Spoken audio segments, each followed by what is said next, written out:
Hakika nimetuliza nafsi yangu na pia kuinyamazisha. Bwana, moyo wangu hauna kiburi, nayo macho yangu hayainuki.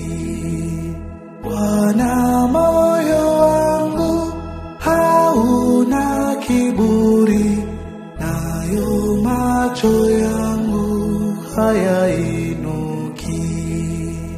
Wala sijishughulishi na mambo makuu yanayozishinda nguvu zangu. Wala sijishughulishi na mambo